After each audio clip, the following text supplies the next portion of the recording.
नमस्कार स्टूडेंट। जैसे कि आप लोगों को मालूम होगा, BSc first year, second year, final year, fourth year, MSc, previous और थर्ड सेमेस्टर के लिए सभी स्टूडेंट के लिए मैंने एक वेबसाइट बनाई हुई है जो कई वर्षों से चल रही है। इसका नाम है कैम एक्सप्लोरर्स। अभी अभी मैंने कुछ उसमें एडवांस चीज़ें डाली हैं, जैसे कि अभी बीएससी फर्स्ट ईयर का नया सिलेबस आ गया है। तो नया सिलेबस में एक्चुअली क्या करा है उनने कि मेजर के 3 पेपर कर दिए, माइनर के 2 पेपर कर दिए, ओपन इलेक्टिव नहीं दिख रहा है। तो मैंने वेबसाइट में कुछ कोडिंग करके डिज़ाइन करा हुआ है, तो कुछ चेंज किया हुआ है। तो आपको थोड़ा चेंज दिखेगा, लेकिन वो आपकी सुविधा की दृष्टि से सही है। तो उसको कैसे यूज़ करना है मैं आपको बता देता हूँ, ठीक है ना। तो सबसे पहले आप जाइए गूगल में,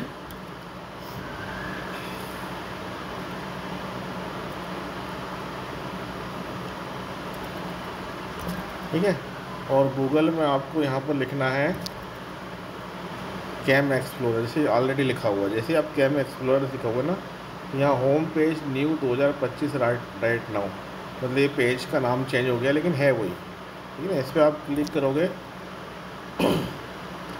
तो अभी मैंने कुछ चेंजेस किया है, मतलब इसके अंदर मैंने कोडिंग करी है। कोडिंग के थ्रू मैंने कुछ नया इसमें डिज़ाइन किया हुआ है। तो थोड़ा सा आपको इस टाइप से दिखेगा। इसको थोड़ा बड़ा कर लेना, ऐसा ऐसा करके, ठीक है। तो इसमें बीएससी न्यू सिलेबस, मैंने जो बीएससी न्यू सिलेबस लिखा है ना, तो यहाँ पर सारे सिलेबस मैंने इसके अंदर इंक्लूड कर दिए हैं। कैसे निकालना है आपको, जैसे पहला लिखा हुआ सिलेक्ट कोर्स, इस पर आप क्लिक करना, तो यहाँ BSc first year, second year, third year, fourth year आ जाएगा। तो आप इसमें फर्स्ट ईयर पे क्लिक करोगे। सेकेंड है सिलेक्ट सब्जेक्ट, सिलेक्ट सब्जेक्ट पे क्लिक करोगे तो ये लाइन 1 से बहुत सारे सिलेबस निकल जाएंगे। जैसे फर्स्ट ईयर के स्टूडेंट को मालूम नहीं होगा, सेकेंड ईयर को तो मालूम ही है। मैंने क्या करा है, सभी के आगे जैसे केमिस्ट्री लिखा ना, केमिस्ट्री एक, केमिस्ट्री एक, केमिस्ट्री एक, केमिस्ट्री एक, आगे एक एक लिख दिया है। इसका मतलब ये फर्स्ट ईयर के लिए है, ठीक है। जहाँ पर जितने भी ये फिजिक्स भी, मैथ्स भी और कंप्यूटर साइंस के भी डाले हैं इसमें मैंने, उसमें सबके आगे मैंने एक एक लिख दिया। एक का मतलब क्या होता है, फर्स्ट ईयर। उसके बाद सेकेंड ईयर के लिए मैंने दो केमिस्ट्री दो, केमिस्ट्री दो, जूलॉजी दो, फिजिक्स दो, मैथ्स दो, सीएस दो, है ना। ये थोड़ा सा समझने के दृष्टि से मैंने इसमें डाल दिए हैं। उसके बाद ये थर्ड ईयर में क्या है कि हमारे केमिस्ट्री में ग्रुप बी चलता है, तो ग्रुप में first and second chemistry, third minor open, 2 paper ही हैं, क्योंकि इसमें मेजर के 2 रहते हैं। ग्रुप ए में पेपर फर्स्ट, ग्रुप बी में पेपर सेकंड, ये और माइनर और ओपन इलेक्टिव ये होता है। उसके बाद फिर जो फोर्थ ईयर है उसके आगे मैंने लास्ट में 4 4 4 4 लिख दिया है, ताकि आपको समझने में दिक्कत नहीं आए। अब जैसे ही आपने बीएससी फर्स्ट ईयर सिलेक्ट किया था, तो ये बीएससी फर्स्ट ईयर सब में 1 1 लिखा है। अगर बॉटनी देखो तो वहाँ भी 1 1 लिखा है। तो सिलेबस चेंज क्या हुआ है कि major first, major second, major third, major के 3 पेपर कर दिए और माइनर के 2, माइनर 1, माइनर 2। जो भी आपको देखना है तो इस पर आप क्लिक करेंगे, ठीक है। वो नीचे सिलेक्ट ईयर में आप 2025-26 सिलेक्ट करेंगे। जैसे ही सर्च करेंगे आप, नीचे आपको व्यू सिलेबस पीडीएफ दिखेगा। अब इस पर क्लिक करोगे तो ये आपकी पीडीएफ डाउनलोड हो जाएगी, मतलब सिलेबस की जो पीडीएफ है वो डाउनलोड आपके मोबाइल के अंदर डाउनलोड हो जाएगी। आप देख सकते हैं कि आपका सिलेबस क्या है, नया सिलेबस। क्लियर। तो यहाँ पर सारे सिलेबस मिल जाएंगे आपको। अब अलग अलग भटकना नहीं पड़ेगा आपको, first year, second year, third year, fourth year के यहाँ पे मिल जाएंगे। एमएससी के मैं कुछ समय बाद इसमें इंक्लूड कर दूंगा, तो यहाँ पर सारी पीडीएफ मिल जाएगी, ठीक है ना। जैसे यहाँ पर आपने फर्स्ट ईयर क्लिक किया था, अगर कुछ सेकेंड ईयर का हो तो सेकेंड ईयर पे क्लिक कर देना।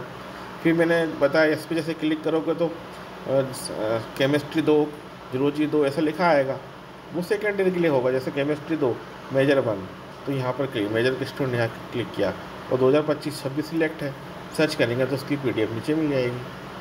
क्लियर। उसके बाद कुछ मैंने और टूल्स बनाए हैं इसमें। एक टूल्स है जो यूनिट कन्वर्टर टूल्स होते हैं। जैसे आपने यहाँ पे लिख दिया 500, लंबाई की जगह हम लिख देते हैं द्रव्यमान, है ना।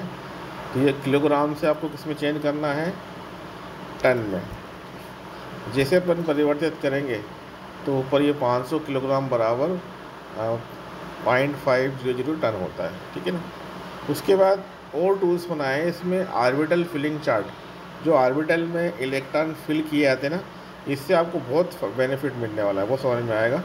आप कोई सा भी नंबर डालो, जैसे मैंने डाल दिया 20 नंबर, ठीक है ना, 20 जिसका भी परमाणु संख्या होता है, ठीक है ना। उसके बाद जनरेट चार्ट, जैसे जनरेट चार्ट करोगे तो देखो इसमें ग्रीन ग्रीन हो गया है, 1:2, 2:2, 2p, 3:2, वो नीचे लिख भी दिया है उन्होंने, 1:2, 2:2, 2p6, 3:2, 3p3, 4:2, है ना। ये आपको प्रिंसिपल, होन्स रूल, पाउली के नियम, मतलब केमिस्ट्री के हिसाब से ये बहुत बढ़िया ये टूल है, जिसमें आप किसी भी एटम का 20 का, 25, 30, 50 किसी का भी आप नंबर लिख दोगे, परमाणु संख्या लिख दोगे, तो उसका इलेक्ट्रॉनिक विन्यास लिख के बता देगा। ये बहुत ही इंपॉर्टेंट, एग्ज़ाम के हिसाब से बहुत ही इंपॉर्टेंट रहेगा आपके लिए। आपको बता भी देगा कैसे लिखा जाता है, 1:2, 2:2, 3p:2, बिल्कुल एग्जैक्ट सही आंसर आएगा सब, ठीक है। उसके बाद मैंने कुछ टूल ऐसे बनाया जिसमें आपको पासपोर्ट साइज फ़ोटो जनरेट करना हो, अचानक से कोई ज़रूरत पड़ जाए इस चक्कर में, तो यहाँ पर आप चूज़ फाइल करेंगे तो आपकी फ़ाइल इसमें जाएगी और 10 फ़ोटोज़ इसको प्रिंट निकाल के कलर प्रिंट दुकान से निकलवा सकते हैं। नेक्स्ट है, अगर आपको एज कैलकुलेट करना है तो यहाँ से आप एज कैलकुलेट कर सकते हैं। जैसे किसमें क्लिक करोगे, एक सेकंड दोबारा होता, आपकी जन्म तिथि, डेट ऑफ बर्थ लिखना है, तो यहाँ पर जैसे क्लिक करेंगे आप, तो ये 2025 लिखा है, इस पर क्लिक किया तो इसको स्क्रॉल कर देना और अपन यहाँ लिख देते हैं 2005, ठीक है। और जून लिखा है, जून थोड़ा पीछे कर लो, जैसे 8 अप्रैल ये सेट कर दिया मैंने, ठीक है ना। अब जैसे आयु जाने लिखेंगे तो ये बता देगा आज की तारीख 20 जून 2025 है, आपकी आयु 20 वर्ष 2 माह और 12 दिन है, ठीक है। ये एक वर्चुअल टाइट्रेशन लैब मैंने बनाने की कोशिश की है, ये NaOH है ना, ये HCl फिनोल्फथलीन है। इसमें जैसे NaOH ड्रॉप डालेंगे तो इसका कलर पिंक हो जाएगा। अब कुछ टूल्स ऐसे भी हैं जो जैसे कोई इमेजेस बड़ी होती हैं, ज़्यादा पिक्सल की होती हैं, ज़्यादा JPG की होती है, तो उसको अपन कंप्रेस करते हैं। तो यहाँ पर ये भी, इससे अपनी इमेज को भी, किसी प्रकार की इमेज जो बड़ी इसकी होगी उसको अपन कंप्रेस कर सकते हैं। तो चूज़ फाइल करेंगे तो आपके जो भी मोबाइल के अंदर या लैपटॉप के अंदर जो भी इमेज जिसको आपको कंप्रेस करना है, तो विदिन 1 सेकेंड जैसे कंप्रेस इमेज करेंगे ना, तो वो इमेज कंप्रेस हो जाएगी, मतलब छोटी हो जाएगी उसका पिक्सल वगैरह।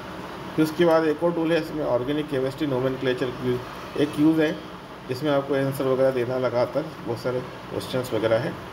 इसके बाद ये पुराना जो दिख रहा है जो मैंने पहले किया हुआ था, अब इसमें सेकंड या थर्ड सिलेबस अलग किए होंगे, लेकिन अब तो आपको वहीं एक ही जगह मिल जाएगा। इसमें भी और भी सुधार धीरे धीरे करूँगा मैं, और इसको और बेस्ट से बेस्ट बनाने की कोशिश करूँगा। तो आप समझ गए होंगे किस प्रकार से इसको यूज़ करना है, तो इसको ध्यान से एक बार देख लेना, समझ लेना, कोई प्रॉब्लम हो तो